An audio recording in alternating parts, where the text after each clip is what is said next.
Hello guys, welcome back to the channel. Today I'm bringing you my report from the London Regionals, talking a bit about what went wrong and what I could have done better. So let's go with the video. The first match was against Reiju, and the match progressed in a fairly standard manner. I won the dice roll and I chose to go first.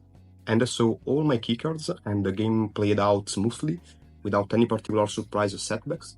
I think that the matchup is pretty favorable for Teach, and I just used my leader effect to prevent all his own play, and I won the game pretty easily. I think that reiju is a pretty good deck in this meta, but the Teach matchup is just horrible, so I was very lucky with the first matchup. The second matchup was a Shanks. This event was full of Shanks, was the most represented deck, and in this game I won the dice roll, and I saw basically everything. I saw every crucial piece that I need, and my opponent played 3 Dragon Rush, but it wasn't enough because I saw my Vasco shots that prevented the Holy Pressure and allowed me to play my Teach with 2 lives, that is the K, to win the matchup. So it was a pretty easy game, mainly because I saw a really good end, and I take control of the game pretty early. The third game was against Sugar, and this was a rough one. I hadn't played this matchup before, so I was fully prepared, and I didn't have a clear game plan, and as a result, I made a few crucial misplays that costed me the game, and it was more of a learning experience than anything else, but it was still a bad feeling, because that was the first loss of the tournament, and I think that with a little bit more testing, also like 3 games versus Sugar, I could have easily won this game. So unlucky. The fourth game was a mirror match, and I won the dice roll. And the dice roll often plays a decisive role in the mirror match, and this was no exception. I saw exactly what I needed, and being on the play gave me the tempo advantage necessary to edge out the win. So I basically just play my Barges on curve, and he has to answer my plays every turn, so he was not developing his board, and I won basically because I had a character more than him on the board when we started to chain the Teach.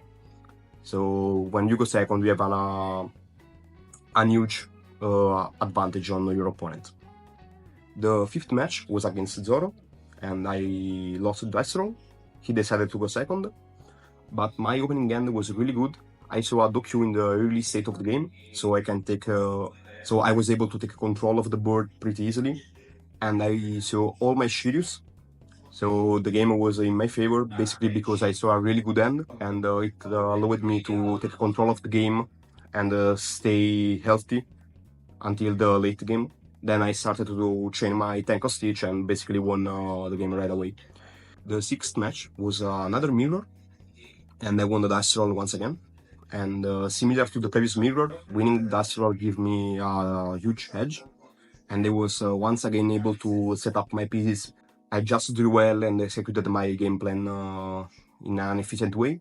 So basically just spam your barges and put pressure. When you are able to do so, you should be able to win the game before the tank hostage. Just like he plays a tank hostage and you close the game the turn after, basically.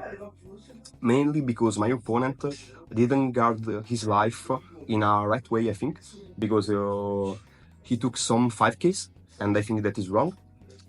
I think that in the mirror, mainly when you go first, you should guard every 5K, because barges will just push you too much if you don't do so. So I won the game basically for the dice roll, but also because he did some little misplays. The seventh match was against Shanks. I lost the dice roll, but my opening hand was really solid. I had all my keycards. He played 3 Rush Luffy's, so he had a very aggressive start, a good end, but I managed to stay healthy until the late game, thanks to my Vasco shot as usual. And when I reached the 10 down turn, I just started to chain the tank hostage and won the game from here. The 8th game was against Shanks again. I lost the dice roll once again, but this time I think that I misplayed early on. because he missed a rush on his 5 down turns, and I underestimated his aggression, so I took a life that I should have avoided.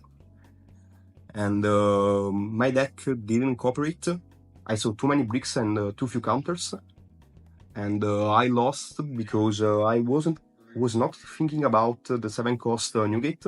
So I was like, okay, now I play Vasco Shot, use my leader ability, he cannot remove my blocker, and I just won the turn after. But he played the Edward Newgate, he destroyed my Vasco Shot and cleared his way for the lethal. If I played better, I think that I would have won this game, but I underestimated the aggression of my opponent and lost like this. The 9th game was against Zoro. I lost the dice roll once again, and he once again chose it to a second. But in this game, he just had it all. He saw at least one rush card every turn, and consistently pressured me with the 6k swings that are the right number against BlackBeard, because the decks run a few 2k's counter. I only saw one 2k counter, so that's just it. I don't think that I misplayed in this game, but sometimes these matchups just snowball out of control if you fall behind early. The last game was against BlackBeard once again, another mirror, and I won the dice roll. So my opponent had a terrible end, so even if I had gone first, I would have probably still win the game, because his hand was just awful. He didn't have any stages, any barges, any black hole, just a complete brick from my opponent. So unfortunate, and it was almost one-sided. So this was my report for the London Regional. I ended up 7-3, and I think that I could have done better. For sure, the game against Sugar was a bit unfortunate, but it was my fault, a lack of preparation. With a better preparation for the next tournament, I think that I can do way better. And I think that I should not underestimate the aggression of any red deck, because you can lose from at any time.